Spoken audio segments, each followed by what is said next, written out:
کیا یہ ممکن ہے کہ انسانی تاریخ کا سب سے خطرناک، سب سے مہلک ہتھیار کوئی ایٹم بم یا کوئی تیز دھار تلوار نہ ہو، بلکہ خود انسانی ذہن ہو؟ بالکل.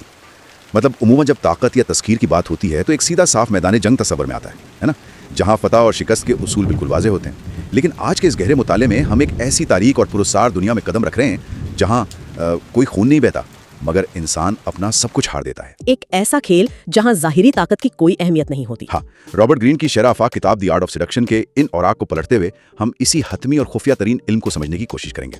یہ طاقت، کنٹرول اور انسانی نفسیات کو مسخر کرنے کے بارے میں. یہ محض کوئی رومانوی داستان نہیں ہے.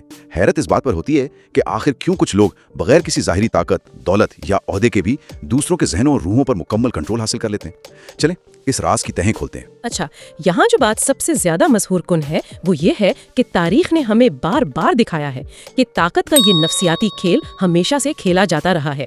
کلیوپیٹرا نے روم کے عظیم جرنیلوں کو کیسے اپنے سامنے جھکنے پر مجبور کیا، یا جان ایف کینیڈی کی مثال لے لیں. بالکل، انہوں نے عوام کے ذہنوں پر کیسے سحر طاری کیا، یا کازانووا کا نام ایک طلسم کیسے بن گیا. دیکھیں، ان سب کے پاس فوجیں نہیں تھیں بلکہ ایک مشترکہ پوشیدہ ہتھیار تھا. مطلب وہ نفسیات سے کھیلتے تھے. ہاں، انہوں نے انسانی کمزوریوں، ان کے ادھورے خوابوں اور لذت کی خواہش کو ایک آلے کے طور پر استعمال کرنے کا فن سیکھ لیا تھا. یعنی یہ وہ علم ہے جو بغیر کسی جبر کے ہدف کو خود اپنے ہتھیار ڈالنے بلکہ اپنی مرضی سے غلامی اختیار کرنے پر مجبور کر دیتا ہے. یہ بات ذہن کو جھنجھوڑ دینے والی ہے. نفسیات سے اس طرح کھیلنے کے لیے یقیناً سب سے پہلے انسان کو اپنے اندر موجود اس کشش کو، اس پراسرار مغناطیسیت کو بیدار کرنا ہوگا. بالکل، کیونکہ عمل سے پہلے کردار کا وجود لازمی ہے. لیکن یہاں ایک الجھن ہے. یہ بالکل ایسا ہی ہے جیسے شطرنج کی بساط پر اترنے سے پہلے کھلاڑی کا اپنے مہرے کا انتخاب کرنا. میرا سوال یہ ہے کہ کیا یہ کردار پیدائشی ہوتے ہیں یا یہ محض پہنے ہیں روپ ہیں؟ یہ ایک انتہائی سوچی سمجھی حکمت عملی کا حصہ ہوتے ہیں. رابرٹ گرین ان مائل کرنے والے کرداروں کو 9 مختلف حصوں میں تقسیم کرتا ہے. یعنی یہ وہ 9 مہرے ہیں جنہیں نفسیاتی ہتھیار کے طور پر استعمال کیا جاتا ہے. 9 مہرے. تو پہلا کون سا ہے؟ اگر ہم درجہ بندی کریں تو پہلا گروہ ان کرداروں کا ہے جو انسان کو ایک انتہائی طاقتور سراب دکھاتے ہیں، جیسے دی سائرن یا سائرن. یہ خالص جنسی توانائی اور کشش کا مجسمہ ہے. جیسے آپ نے کلوپترا کی بات کی. بالکل، سائرن مرد کی وہ حتمی فینٹیسی ہے جو اسے دنیاوی ذمہ داریوں اور روزمرہ کی تھکا دینے والی پابندیوں سے آزاد کر کے محض لذت کی دنیا کا وعدہ کرتی ہے. اور اس کے مقابلے دا ریک یعنی ریک کا کردار ہے. ریک یہ کیسا ہوتا ہے؟ لارڈ بائرن جیسے لوگ اس کی مثال ہیں. دیکھیں، یہ عورت کی وہ چھپی ہوئی فینٹیسی ہے جو ہر سماجی حد پار کر جانا چاہتی ہے. ایک ایسا مرد جو بے وفا ہو سکتا ہے، خطرناک ہو سکتا ہے، لیکن جس لمحے وہ کسی کو چاہتا ہے تو پاگل پن کی حد تک جاتا ہے. بالکل صحیح. اس کی بے باکی اور معاشرے کی پرواہ نہ کرنا ہی اس کا سحر ہے. یعنی یہ دونوں کردار انسان کو روزمرہ کی بوریت اور زنجیروں سے ایک فرضی آزادی دلاتے ہیں. خطرے اور لذت کا ایک عجیب سا امتزاج. لیکن ان کرداروں کے بارے میں کیا خیال ہے جو بظاہر کچھ اور نظر آتے ہیں؟ جیسے میں نے پڑھا تھا دی آئیڈیل لور اور دی ڈینڈی کے بارے میں. یہاں نفسیات کا کھیل اور گہرا ہو جاتا ہے. انسانوں کی اکثریت ٹوٹے ہوئے خوابوں اور ادھوری آرزوؤں کے ساتھ جی رہی ہے نا، تو دی آئیڈیل لور ان کی انہی خامیوں پر پلتا ہے. مطلب وہ وہی بن جاتا ہے جو اگلا چاہتا ہے. ہاں، یہ انسان کے اندر جھانک کر دیکھتا ہے کہ اسے کیا چاہیے اور پھر بالکل وہی روپ دھار لیتا ہے. دوسری طرف دا ڈینڈی یا ڈینڈی ایک بالکل مختلف نفسیات پر کام کرتا ہے. یہ صنفی حدود یا جینڈر رولز کی قید سے مکمل آزاد ہوتا ہے. ایک پراسرار سی آزادی. بالکل، انسانی ذہن ہمیشہ ان چیزوں کی طرف کھنچتا ہے جنہیں وہ کسی خانے میں قید نہ کر سکے. ایک ایسا روپ جسے کوئی لیبل نہ دیا جا سکے. اچھا، مجھے ایک اور کردار نے بہت حیران کیا، دی نیچرل یا نیچرل. اس طاقت کے کھیل میں بچپن کی معصومیت کا کیا کام؟ دراصل یہ انسان کا سب سے بڑا نفسیاتی ہیک ہے. ہم سب کہیں نہ کہیں اپنا بچپن پیچھے چھوڑ آئے ہیں. جب کوئی اس نیچرل روپ میں سامنے آتا ہے تو سامنے والے کا ہر دفاعی نظام خود بخود گر جاتا ہے، کیونکہ ہمیں اس سے کوئی خطرہ محسوس نہیں ہوتا. بالکل. اور پھر اسی کے بالکل برعکس دا کوکیٹ یا کوکیٹ کا کردار ہے. یہ امید اور مایوسی پیدا کرنے کی ماسٹر ہے. ایک منٹ، اس کو ذرا تفصیل سے سمجھائیں. یہ گرم اور سرد رویے کا کھیل آخر کام کیسے کرتا ہے؟ مطلب انسان ایسے شخص سے دور کیوں نہیں بھاگ جاتا جو اسے مسلسل الجھن میں رکھے؟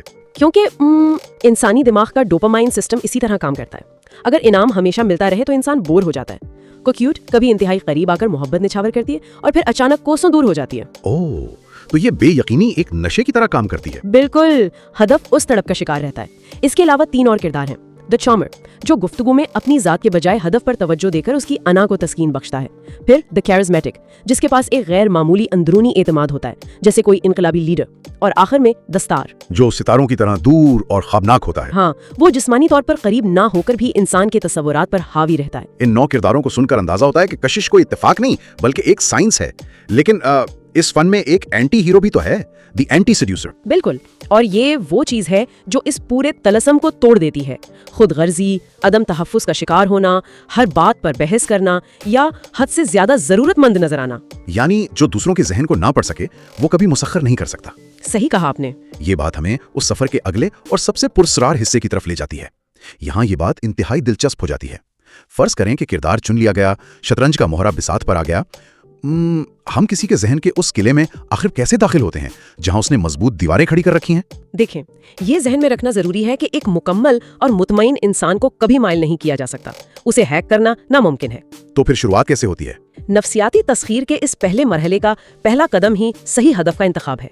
एक ऐसे शख्स को चुनना जिसकी जिंदगी में कोई खला हो, कोई कमी हो, जिसे वो खुद भी ना समझ पा रहा हो। और जब हदफ मिल जाए तो दूसरा कदम है तहफ्फुज का झूठा एहसास दिलाना। बराह रास्त हमला हमेशा मुजाहिमत पैदा करता है। दोस्त बनकर एक बिलवास्ता जाविये से करीब होना पड़ता है, ताकि उन्हें महसूस हो कि ये तो महज एक इत्तेफाकिया मुलाकात है। इसके बाद वो मिले जुले इशारे देने का अमल शुरू होता है ना, तीसरा कदम। हाँ, मासूमियत और चालाकी का ऐसा इम्तिजाज कि हदफ तजस्सुस का शिकार हो जाए। लेकिन चौथा हरबा जिसका जिक्र होता है, रश का मरकज बनना या ट्रायंगल्स बनाना, क्या ये अपनी वैल्यू को मसनूई तौर पर बढ़ाने का तरीका है? ये इंसानी फितरत की एक बहुत गहरी खामी परवार है। इंसान वो नहीं चाहता जिसकी से जरूरत है, वो चाहता है जो दूसरों के पास हो। ये तासुर कायम करना कि बहुत से लोग आपके तलबगार हैं, हदफ के अंदर पाने की ख्वाहिश को बेदार कर देता है। और फिर पांचवा कदम, उनके अंदर बेचैनी और जरूरत पैदा करना। बिल्कुल, उनके जहन में अदम इत्मीनान का बीज बोया जाता है। छठा कदम इशारों के नायों का फन है। बात कभी सीधी नहीं कही जाती। ऐसे पुरअसरार इशारे जो बाद में उनके लाशऊर में जड़ पकड़ लें, एक खामोश जहर की तरह। हाँ, सातवां कदम उनकी रूह में उतरना है, उनके उसूलों पर खेलना ताकि वो अपना दिफा भूल जाएं। और फिर आठवां कदम उन्हें वो फैंटेसी दूर से दिखाना जिसकी वो दरपर्दा ख्वाहिश रखते हैं।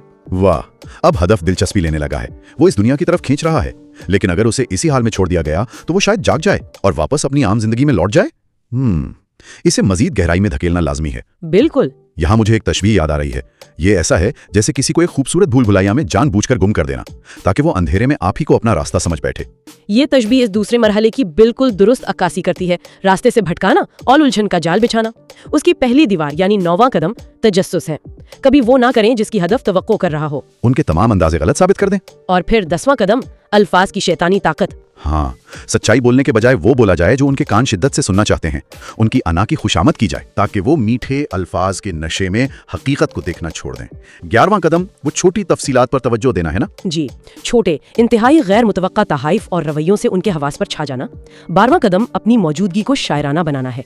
हर वक्त दस्तयाब रहने के बजाय एक फासला रखना ताकि वो अकेले में आपके बारे में तसव्वुरात कायम करें। क्योंकि तसव्वुर हकीकत से ज्यादा ताकतवर होता है। जितना वो सोचेंगे उतना ही भटकेंगे। यहाँ 13वां कदम मुझे बहुत मुतजाद लगता है। कमजोरी का स्ट्रेटेजिक इस्तेमाल। 1 मिनट, ताकत के खेल में कमजोरी दिखाना ये महज एक धोखा है। ये एक इंतहाई हिसाबी धोखा है। अगर आप हर वक्त ताकतवर नजर आएंगे तो हदफ डर जाएगा। अचानक कोई ऐसा एतराफ करना या आंसू दिखाना जिससे उन्हें लगे कि आप उनके काबू में हैं, उनकी हमदर्दी को जगाता है। ओह, और वो आपको बचाने की कोशिश में खुद डूब जाते हैं। बिल्कुल। 14वां कदम उनके अधूरे ख्वाबों की झलक दिखाकर ख्वाहिश और हकीकत को आपस में गुड़मिट कर देना है। और फिर 15वां और सबसे खतरनाक कदम हदफ को तन्हा करना। ये सुनकर जहन में एक झरझरी सी पैदा होती है। तन्हा करना, ये तो बिल्कुल वैसा ही है जैसे दुनिया भर में खतरनाक कल्ट्स में होता है। उनको उनकी दुनिया से काट देना। यही वो मकाम है जहां ये फन इंतहाई तारीख हो जाता है। उन्हें उनके दोस्तों और माजी से नफ्सियाती तौर पर काट दिया जाता है। क्योंकि दोस्त वो बैरूनी आवाजें हैं जो हकीकत दिखा सकते हैं। हाँ, जब वो आवाजें खत्म हो जाती हैं तो उनकी कुल कायनात सिर्फ और सिर्फ आप बन जाते हैं। इस अंधेरे की गहराई वाकई खौफनाक महसूस होती है। हम इंसानों को उनकी जानी पहचानी दुनिया से बाहर ले आएं। जब तन्हाई मुकम्मल हो जाए तो उसके बाद क्या होता है? ये तीसरा मरहला है, डीप प्रेसिपिस, यानी गहरी खाई के किनारे पर खड़ा करना। इसका पहला वार और हमारा 16वां कदम खुद को साबित करना है। अचानक कोई बड़ी और बेगर्ज कुर्बानी देना ताकि आखिरी शक भी मिट जाए। और फिर 17वां कदम माजी में धकेलना या रिग्रेशन। बिल्कुल, उनके अंदर बचपन जैसी मोहताजी पैदा करना। उनके लिए एक ऐसे वालिदैन का रूप धार लेना जिसकी मोहब्बत के लिए वो तरसते थे। एक तरह की जज्बाती हैकिंग। वो बालिग इंसान दोबारा एक बेबस बच्चा बन जाता है। उससे भी आगे 18वां कदम ममनुआ हुदूद को तोड़ना है। इंसान के अंदर गुनाह की कशिश होती है, उन्हें वो करने पर मजबूर करना जो माशरे में मना है। एक मुश्तरका जुर्म का एहसास उन्हें आपस में बांध देता है। हाँ, 19वां कदम रूहानी कशिश है। उस जिस्मानी कशिश को तकदीर का नाम दे दिया जाता है ताकि एहसास जुर्म खत्म हो जाए। और फिर 20वां कदम आता है जो शायद सबसे ज्यादा उलझा देने वाला है, खुशी और दर्द का इम्तिजाज। कोई इंसान किसी ऐसे शख्स का गुलाम कैसे बन सकता है जो उसे दर्द दे रहा हो? क्योंकि खालिस खुशी इंसान को मुतमईन कर देती है और मुतमईन इंसान काबू से बाहर हो जाता है। अचानक बेरुखी दिखाएं, बिला वजह नाराजगी जाहिर करें, उन्हें अनजाने खौफ में मुब्तला कर दें। और फिर जब वो टूटने लगे तो अचानक दोबारा मेहरबान हो जाएं। बिल्कुल, ये इंसानी जहन में एक ट्रॉमा बॉन्ड पैदा कर देता है। वो इस आर्जी खुशी के लिए हर दर्द सहने को तैयार हो जाते हैं, कठपुतली बन जाते हैं। तो इस सब का असल मतलब क्या है? जब हदफ इस खौफनाक झूले खाकर बेबस हो जाए तो इख्तिताम कैसा होता है? ये चौथा और आखिरी मरहला है, हतमी वार। 21वां कदम, पीछा करने वाले को पीछा करने पर मजबूर करना। अचानक थोड़ी बोरियत जाहिर करें। हदफ घबराहट का शिकार होकर खुद आपकी तरफ भागेगा, है ना? जी। 22वां कदम, जिस्मानी कशिश का इस्तेमाल है। अब उनके दिमाग को सुला देने का वक्त है। एक ऐसा बोझलपन पैदा करना जो हवास को बेदार कर दे। यानी आप किसी गुफ्तगू की जरूरत नहीं रही, जी, सिर्फ इशारे काफी हैं। हाँ। और फिर 23वां कदम, जुर्रतमंदाना वार। जब वो तैयार हों लेकिन हिचकिचा रहे हों तो तमाम शाइस्तगी को एक तरफ रखकर बेबाक कदम उठाना। उन पर इस तरह हावी होना कि सोचने का मौका ही ना मिले। लेकिन 24वां और आखिरी कदम, क्या इसके बाद कोई खालीपन आ जाता है? जी, बाद के असरात। इस हतमी वार के बाद अक्सर हदफ पर एक उदासी छा जाती है क्योंकि सराब टूट चुका होता है। इससे बचने के लिए या तो उन्हें नए सिरे से उलझाना पड़ता है या इंतहाई बेदर्दी से अलग हो जाना पड़ता है ताकि आपकी कशिश बरकरार रहे। इस पूरे पुरस्रार सफर को सुनकर जहन में एक तूफान बर्पा हो गया है। गुफ्तगू को समेटते हुए एक इंतहाई गहरा सवाल उभर रहा है, क्या ये फन, ये तमाम नफ्सियाती हरबे महज रिश्तों तक ही महदूद हैं? जरा अपने इर्द गिर्द देखें, क्या बड़ी सियासी मुहिमात, कॉर्पोरेट दुनिया के ब्रांड्स और टेलीविजन के इश्तिहारात रोजाना इंसानों के साथ यही खेल नहीं खेल रहे? वो भी तो पहले कोई कमी महसूस करवाते हैं, फिर एक शराब दिखाते हैं और फिर गुलाम बना लेते हैं। बिल्कुल, अगर गहरी नजर दौड़ाई जाए तो ये तस्लीम किए बगैर कोई चारा नहीं कि यही इस कायनात का चलता हुआ सबसे बड़ा और पोशीदा सच है। हम सब किसी न किसी दर्जे पे माइल किए जा रहे हैं। ये तमाम हरबे और मालूमात इंसानी नफ्सियात को समझने के लिए हैं। इनका नाजायज फायदा उठाना, ये किसी के जज्बात के साथ खेलना एक संगीन गुनाह और गैर इखलाकी फेल है। अपनी ताकत का इस्तेमाल जिम्मेदारी से करें और इसी ख्याल के साथ जरा गौर कीजिएगा, वो कौन सा लम्हा था जब किसी मुस्कुराहट या किसी वादे ने आपका अपना जहन आपसे छीन लिया था।